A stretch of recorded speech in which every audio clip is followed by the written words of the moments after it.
Bene, così questa volta non sono tanto più piccolo. Siamo seduti. Allora, abbiamo qui Massimiliano Terzo Cainazzo, che è commissario di Fratelli d'Italia. E beh, qua siamo oggi è lunedì, l'indomani di queste elezioni europee molto combattute, anche sotto certi aspetti, sì, insomma, un po' il trend si sapeva, però questa affermazione così importante di Fratelli d'Italia nel resto d'Italia, ma particolarmente a Chioggia, non ti nascondo che mi ha lasciato anche a me un po' sorpreso. Non pensavo una affermazione quasi 42% a Chioggia, ragazzi, insomma.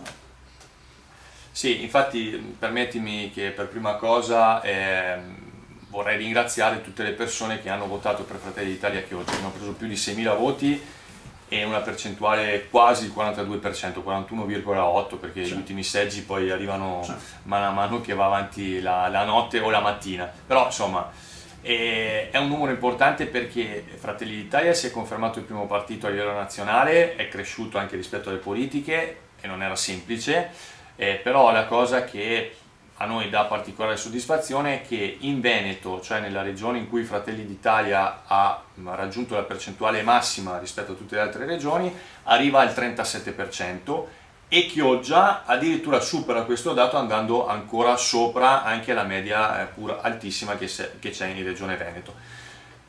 Credo anche di poter dire un'altra cosa, non ho la verifica già perché bisognerebbe passare in rassegna a tutti i comuni d'Italia, non è proprio semplice, però credo che sia l'unico caso in cui Fratelli d'Italia raggiunge questo tipo di percentuali stando all'opposizione o comunque in minoranza e in questo momento noi siamo all'opposizione, siamo in minoranza in comune. Quindi per noi è stato un risultato importante e ci premia anche non solo degli sforzi ma anche dopo mesi un po' difficili. Ovviamente non è, cioè, insomma, sappiamo benissimo che il merito di questo risultato è tutto di Giorgia Meloni, che infatti ha preso 3.000 voti di preferenza, e del lavoro che sta facendo il governo. Siamo contenti che i chioggioti apprezzano il lavoro che sta facendo il governo, non era scontato ma sicuramente è così. Però appunto vedendo i numeri, la media regionale, la media nazionale, vedendo che su Chioggia c'è qualcosa in più, pensiamo di avere almeno provato a dare il nostro contributo e di questo siamo contenti, insomma. qualche sassolino della scarpa non te lo vuoi togliere? Sì, sì. Allora io credo una cosa, molto tranquillamente e senza andare a rinfocolare polemiche.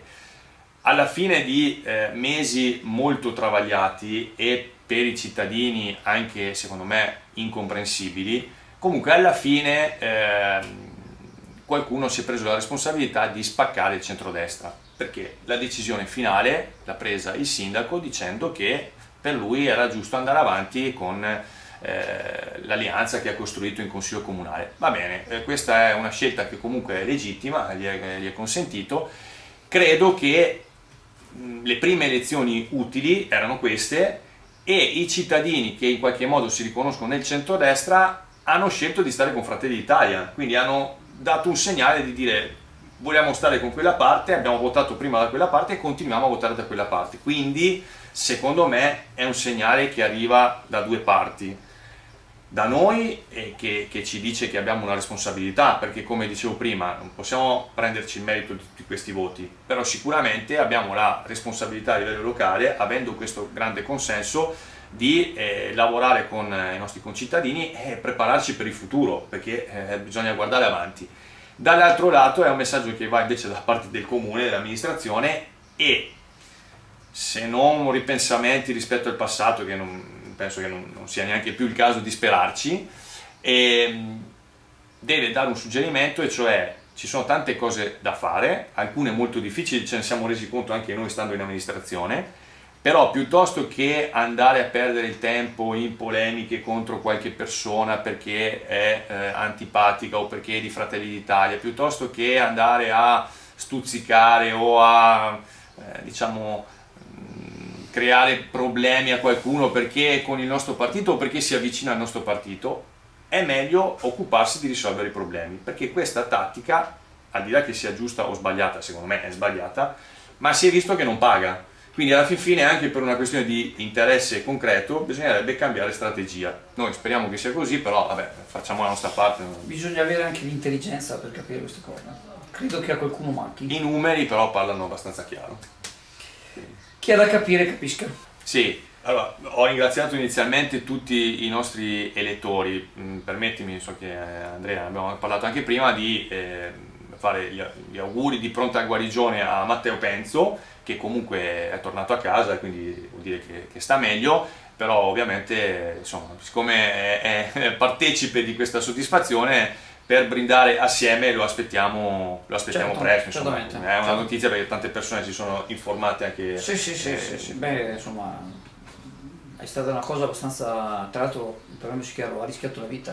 Infatti no, lo Cioè, dico per no, quello, non perché è- tante persone mi hanno chiesto e quindi era giusto fargli un saluto Mi e verrebbe dire, un'altra battuta, ma ne parleremo in un prossimo servizio. va bene, Grazie. grazie ancora. Va bene, io ho il nostro. Aragoste, astici, granseole, granchi porri e tanto altro trovi alla CAM, per il gran gourmet, per il ristorante e per la cucina casalinga.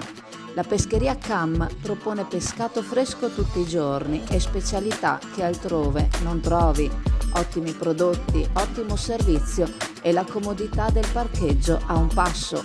CAM da oltre 50 anni all'Isola Saloni a Chioggia.